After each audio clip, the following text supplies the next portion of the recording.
This is a warning video. The winter coming is going to be bleak. I believe unless action is taken, we are facing a potential national financial cataclysm. You need to be aware of that. So you can take, if possible, and to be honest, it's not always possible, preventative action yourself. The Conservative Party leadership candidates, one of whom will soon become our Prime Minister, need to know how stark things will be on the day they take office. So far, the debate seems to have mostly ignored the fact we are sitting on a financial time bomb that's due to explode in September. And those candidates, in truth, are the only ones with a chance of diffusing that catastrophe. And of course, energy bills are at the centre of this. But the shockwaves are likely to ripple out to all areas of people's lives. It used to be we had a competitive energy market. You could switch tariff or switch firm to save quite a substantial amount. But that's gone. There's virtually no competition now. The wholesale rates that count have, I'm afraid, spiked again in recent weeks. And for predicting the price cap, I use the analyst Cornwall Insight, and their latest predictions are frightening. Remember, in April, the price cap went up 54%. On the 1st of October, and this is a strong prediction, but the awful, sickening news is it's now predicted to rise 65% again, taking the bill for somebody on typical use to £3,240 a year. And that may be a conservative estimate because it keeps going up. And that means that on the 5th of September, when our new Prime Minister is scheduled to take office, the direct debits will already be increasing by 65%. Somebody who pays £200 a month now will start to pay £330 a month. And it doesn't end there. The price cap on the 1st of January, not quite a stronger prediction, but it's likely to go up 4%, taking the bill to £3,360 a year for someone on typical use. And then in April, and we are getting into crystal ball territory, but in April, when it was thought we might start to see prices dropping, no. Now the prediction is they'll stay flat or only drop a few percent, meaning next April we'll still be paying on typical use over £1,000 a year more than we are now. Well, it's just not affordable. And remember the £400 reduction that is due to come off all bills in October. It was announced in May by the former Chancellor and Conservative leadership candidate Rishi Sunak. Well, that help has already been swallowed up. The increase in the prediction from when that was set in May, then they thought October would be £2,800. Now we're looking at £3,250. That £400 has gone just by the increase in the prediction alone.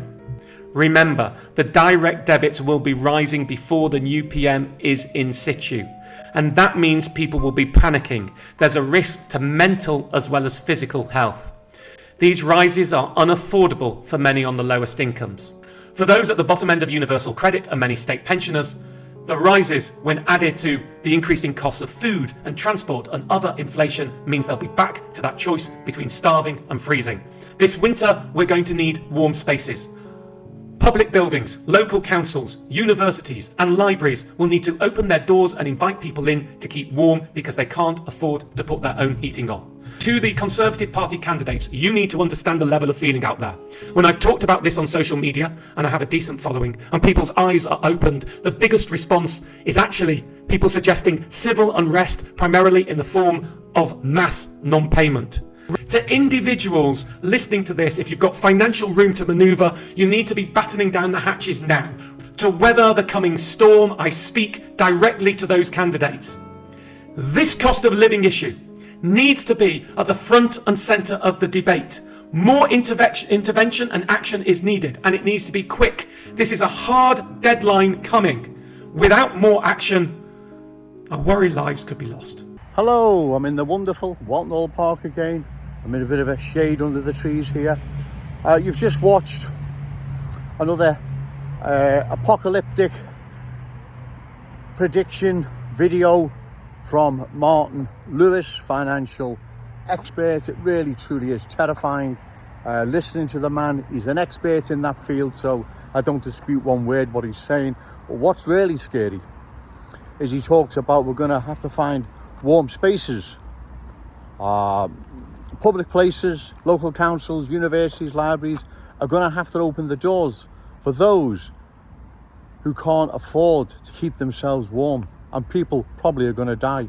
This really is terrifying, and these idiots ruling over us, and the ones before them and the ones before them and the ones are responsible for this mess to where it's finally reached a crescendo, if you ask me. But also, The thousands of refugees now in hotels, getting all their bills paid for, all their 3 meals a day and a nice cushy room to live in. Who's paying for that then? I'm not advocating refugees, children being thrown out onto the streets, but you know where I'm coming from. Also, all those that are coming into the country now, there's like 600-700 every day. Where are they going? Well, exactly. Will they be queuing up to find warm spaces? What Martin Lewis talks about. There is really frightening times ahead, and these idiots in power, they've only themselves to blame when they feel the wrath of the British people, because if you ask me, it's around the corner. Okay, thank you.